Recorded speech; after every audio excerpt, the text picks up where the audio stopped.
Good morning, this is the Desert Shamans channel. I'm going to talk about a couple things today, but I'm first going to start off with notifying my viewers that I'm going to start releasing these videos under what they call instant premiere. So that means, I guess, that there's a chat box there that you can go in and chat. It's not live. It's not a live premiere. It's an instant premiere. So I think that it will allow you to go in and chat with each other. You can't chat with me during the video because the video will already be done. It's not live. However, as I'm watching the video, when it premieres, and we will all watch it together, supposedly, I can comment in the chat. So I'm going to start releasing videos that way so that it'll give people an opportunity to, at least on the premiere, they can chat. And then after that, it'll just be a regular video.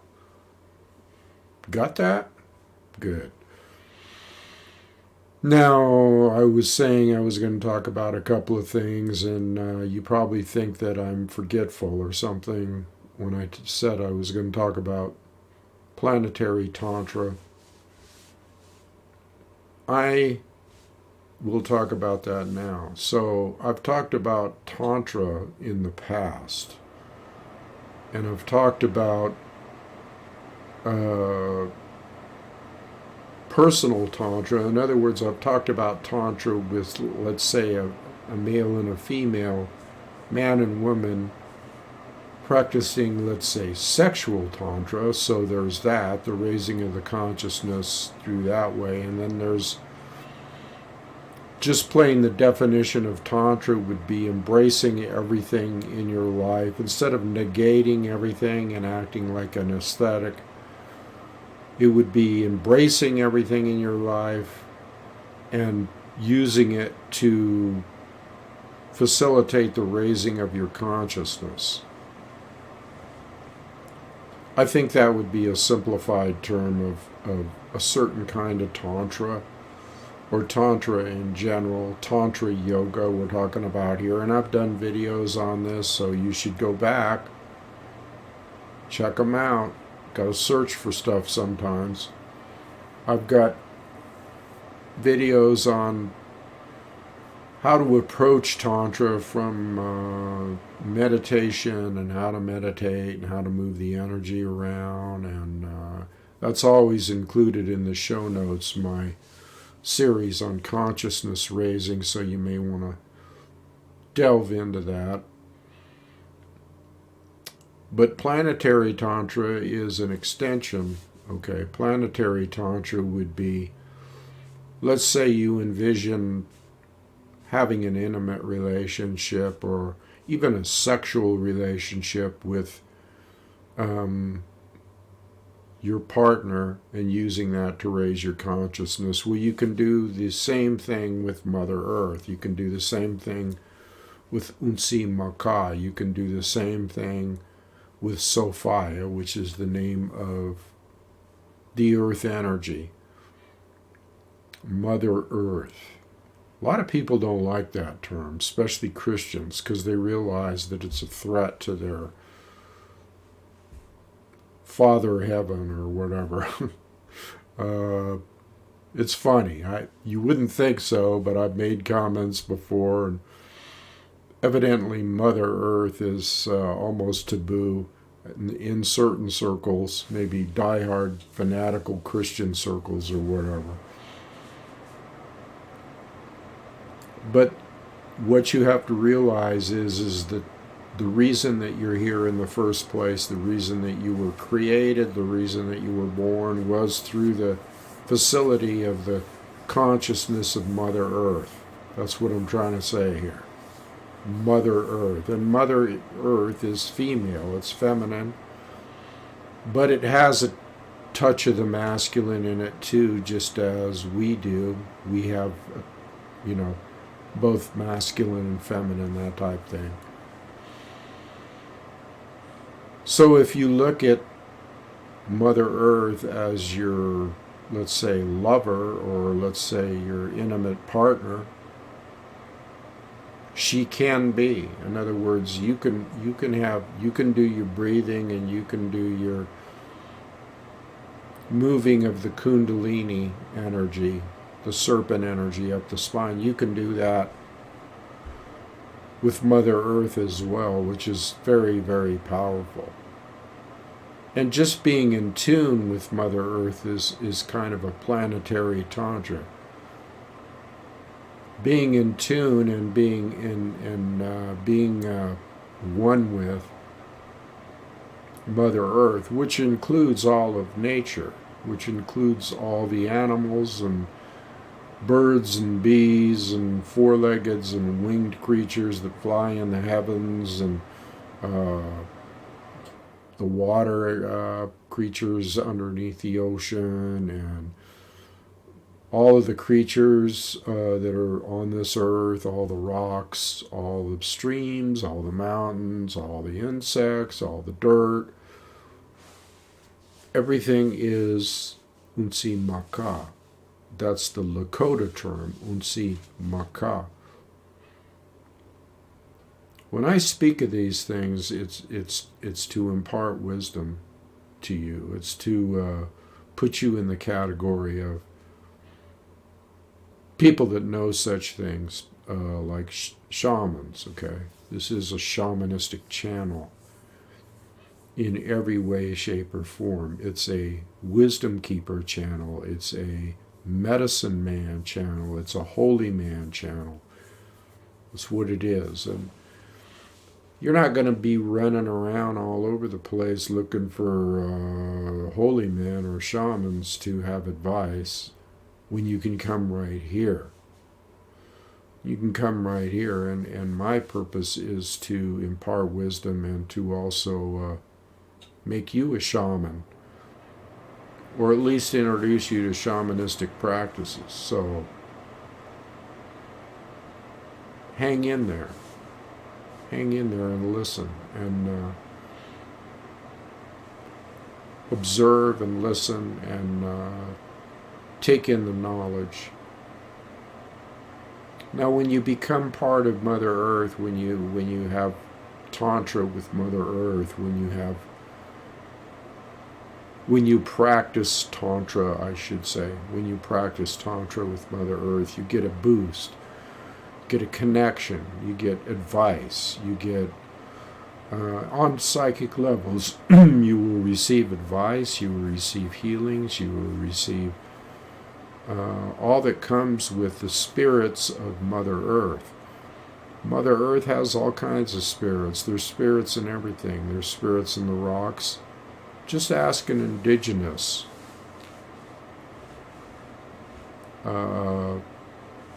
elder or medicine man or shaman. There's spirit in everything. There's spirit in rocks, trees, streams, water. Every natural thing has a spirit. And you wouldn't think, people would think, you mean a rock has a spirit? Well, of course it does. It has a spirit, it has character, it has a profile. There's just all kinds of things associated with every element on Earth. So once you start tuning into Mother Earth, and you start realizing how powerful she is, and how powerful she can make you, and how powerful you are. You have to observe yourself from a higher level. You have to observe all of this from a higher level. You have to realize that from your higher consciousness, that this physical organism running around the earth and in the vicinity of the earth is part of the earth, okay? It's not separate from. That's where Christian missionaries got real pissed off at Native Americans and indigenous people, because they were always telling them it was blasphemy to think that you could be part of God, part of the creation, part of Mother Earth, part of nature. They always persecuted these people and killed them and tortured them because they knew their oneness with the planet, okay? But the Christian missionaries didn't like that, and so they, again, I've talked about the killing of shamans and indigenous people and medicine men and all that kind of stuff. I've talked about that before. So you have to realize here that that's where your separation came from. Came from people that convinced you that you're not one with nature. You're separate. And you're not one with God. You're separate. Okay? And they also tagged people that were of the mind that they wanted to be one with nature, pagans, like I said before. And of course, that's an honor. That should be an honor to be tagged a pagan in this day and age. Okay, it should be an honor to be tagged a indigenous thinking person. See, you don't have to have native blood to be of the heart of native blood. In other words, you don't have to be an Indian. Let's just spell it out. You don't have to be an Indian to be an Indian. And some Indians aren't Indians. So just because you got blood doesn't mean you are in consort or having a planetary tantra or connection with Mother Earth. There's a lot of people today that are Native Americans. I don't like the term Native American, but I use that so people will know what I'm talking about. There's a lot of Native Americans today that grew up and got sidetracked and influenced just like the rest of the world and don't have a friggin' clue about their ancestry or their sacrificial rites or their ceremonial rites or any of that. But on the other hand, there's people on the res and every place else that hold to, and those are called traditionalists. Those are called traditionalists because the new breed got influenced too much by the Christian cult. See, I will call Christianity a cult because that's exactly what it is. It's exactly what it is. I will call the real religion, the real oneness with the creative source, I will call that ritual. I will call that ritual for for lack of a better word, I will call that ritual. And if you want to call it a religion, I would call it spiritual ritual is what I would call it. I would call it unification. I would call it the true belief. Okay, if you want to buy into beliefs, let's go back with the earliest ones that were really in tune with what's happening. Let's go back to the earliest mythos and mythology and metaphorical concepts. Let's go back to that, because that's what's real, not any kind of dogmatic bullshit religion that wants to lead you down the garden path of apocalyptic thinking.